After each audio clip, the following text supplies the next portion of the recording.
America is back. I'd like to welcome now our chairman, Chairman Raising Cane, to give a few more details about the operation. Mr. Chairman. Thank you, Mr. Secretary. Thank you, Mr. President, and good morning. Last night, on the order of the President of the United States and in support of a request from the Department of Justice, as the President said, the United States military conducted an apprehension mission in Caracas, Venezuela, to bring to justice two indicted persons, Nicolas and Cecilia Maduro. This operation, known as Operation Absolute Resolve, was discreet, precise, and conducted during the darkest hours of January 2nd and was the culmination of months of planning and rehearsal, an operation that, frankly, only the United States military could undertake. What I'd like to do this morning is talk to you through some of the preparation and the details without compromising any of our tactics, techniques, and procedures. There is always a chance that we'll be tasked to do this type of mission again. Our interagency work began months ago and built on decades of experience of integrating complex air, ground, space, and maritime operations. While the past 2 decades have honed the skills of our special operations forces, this particular mission required every component of our joint force, with soldiers, sailors, airmen, Marines, and Guardians working in unison with our intelligence agency partners and law enforcement teammates in an unprecedented operation. We leveraged our unmatched intelligence capabilities and our years of experience in hunting terrorists, and we could not have done this mission without the incredible work by various intelligence agencies, including the CIA, NSA, and NGA. We watched, we waited, we prepared, we remained patient and professional. This mission was meticulously planned, drawing lessons from decades of missions over the last many years, many missions over these last many years. This was an audacious operation that only the United States could do. It required the utmost of precision and integration within our joint force. And the word integration does not explain the sheer complexity of such a mission. An extraction so precise it involved more than 150 aircraft launching across the Western Hemisphere in close coordination, all coming together in time and place to layer effects for a single purpose: to get an interdiction force into downtown Caracas while maintaining the element of tactical surprise. Failure of one component of this well-oiled machine would have endangered the entire mission, and failure is never an option for America's joint force. Those in the air over Caracas last night were willing to give their lives for those on the ground and in the helicopters. Let me talk a little bit about the preparation.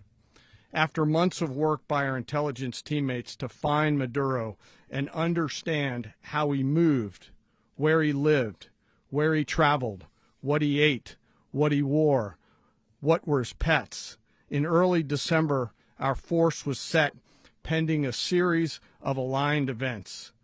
Key was choosing the right day to minimize the potential for civilian harm and maximize the element of surprise, and minimize the harm to the indicted personnel so, as the President said, they could be brought to justice. And as the President said earlier today, weather in Venezuela is always a factor this time of the year. And over the weeks through Christmas and New Year's, the men and women of the United States military sat ready, patiently waiting for the right triggers to be met and the President to order us into action. Last night, the weather broke just enough, clearing a path that only the most skilled aviators in the world could maneuver through. Ocean, mountain, low cloud ceilings, but when tasked with a mission, this organization does not quit.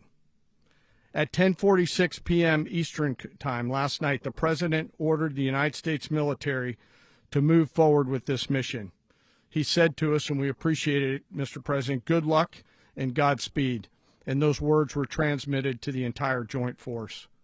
Over the course of the night, aircraft began launching from 20 different bases on land and sea across the Western Hemisphere. In total, more than 150 aircraft, bombers, fighters, intelligence, reconnaissance, surveillance, rotary wing were in the air last night.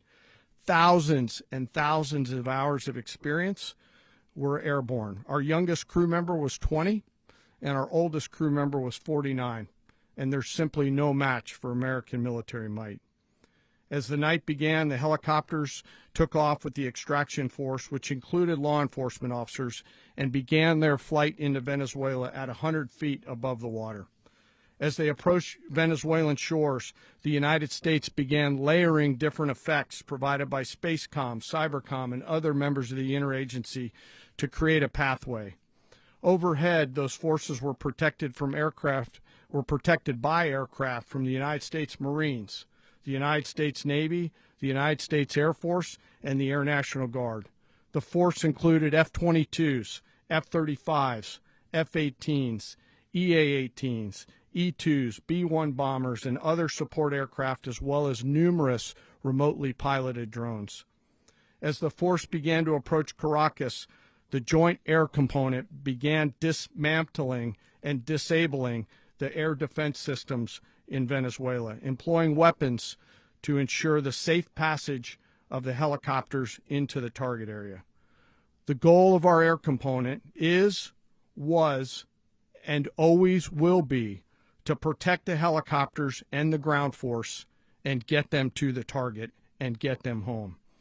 As the force crossed the last point of high terrain where they'd been hiding in the clutter, we assessed that we had maintained totally the element of surprise. As the helicopter force ingressed towards the objective at low level, we arrived at Maduro's compound at 1:01 a.m. Eastern Standard Time, or 2:01 a.m. Caracas local time, and the apprehension force descended into Maduro's compound and moved with speed, precision, and discipline towards their objective, and isolated the area to ensure the safety and security of the ground force while apprehending the indicted persons. On arrival into the target area, the helicopters came under fire, and they replied with that fire with overwhelming force in self-defense. One of our aircraft was hit but remained flyable, and as the President said earlier today, all of our aircraft came home, and that aircraft remained flyable during the rest of the mission. As the operation unfolded at the compound, our air and ground intelligence teams provided real-time updates to the ground force, ensuring those forces could safely navigate the complex environment without unnecessary risk. The force remained protected by overhead tactical aviation. Maduro and his wife, both indicted, gave up and were taken into custody by the Department of Justice, assisted by our incredible U.S. military with professionalism and precision, with no loss of U.S. life. After securing the indicted persons, the force began to prep for departure. Helicopters were called in to exfiltrate the extraction force, while fighter aircraft and remotely piloted aircraft provided overhead coverage and suppressive fire. There were multiple self-defense engagements as the force began to withdraw out of Venezuela.